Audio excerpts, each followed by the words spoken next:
Increasing AI literacy in your organization, why most AI education is pointless, and how workflows solve the problem for you. Your employees do not need a course on magic prompts. They do not need to understand every model. They certainly do not need to become AI specialists.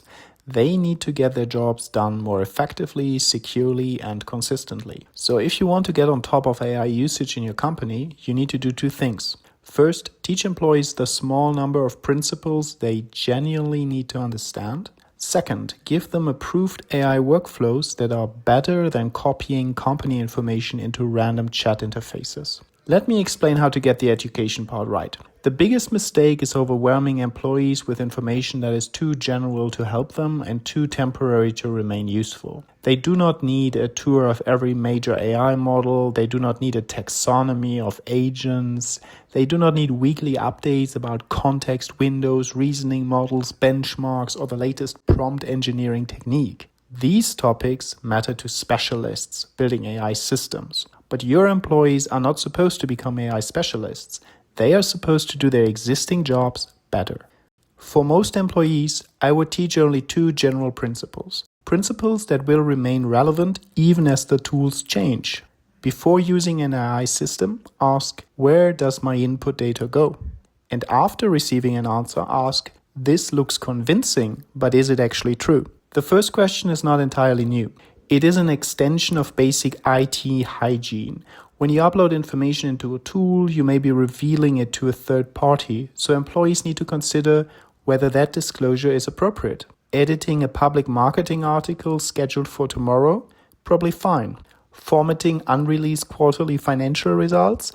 Not fine. Uploading customer profiles into an unapproved tool to search for upselling opportunities? Definitely not fine. The exact rules will depend on your company, your contracts, and the tools you have approved.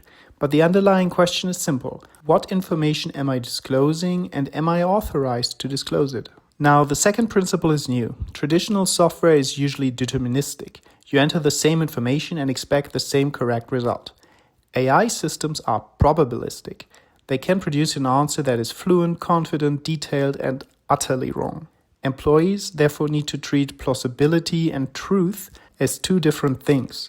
A useful starting point is to ask the AI for sources and then expect those sources. When an answer seems surprising, unusually convenient, or inconsistent with what you already know, investigate it instead of trusting the presentation. That's the education part. But now, let us be honest. These two principles are only a stopgap. They can prevent some of the most obvious data leaks and factual mistakes, but they will not turn thousands of employees into disciplined AI operators. Extensive education is not the answer here. The better solution is to move the complexity out of the employee's head and into the workflow. Instead of teaching every salesperson how to engineer prompts, build a lead qualification workflow that collects the relevant information, checks it against your qualification criteria, drafts a response, and escalates uncertain cases to a person. Instead of asking support agents to paste customer messages into ChatGPT, give them a workflow that classifies the request, retrieves approved company information, drafts an evidence-based response, and flags cases requiring human judgment. And instead of letting employees summarize contracts or internal reports with random tools, provide a controlled document workflow that uses approved models, protects sensitive data, applies the correct review criteria, and clearly identifies claims that still require verification. Behind each of these workflows, there may be significant complexity.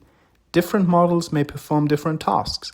The system may retrieve information from company databases, answers may be scored, checked, retried, or compared. Certain actions may require approval. Sensitive or ambiguous cases may be escalated to a human operator. Everything will be logged for later review. All of this complexity belongs inside the system. The employee should not need to know which model is being used, how to structure the perfect prompt, or how the validation loop works. They should simply open a proof tool, provide the information required for the task, review the result, and continue working. That is the real goal of AI literacy. Not turning every employee into a prompt engineer, not running a one-off course that becomes outdated 3 months later, and not transferring responsibility for security, accuracy, and process design onto individual employees. Teach people the 2 principles they need to avoid obvious mistakes. Then build workflows that make the safe, effective, and consistent way of using AI the easiest way. To learn how these workflows can be designed for your organization, talk to us or read our free guides at zebrazones.com.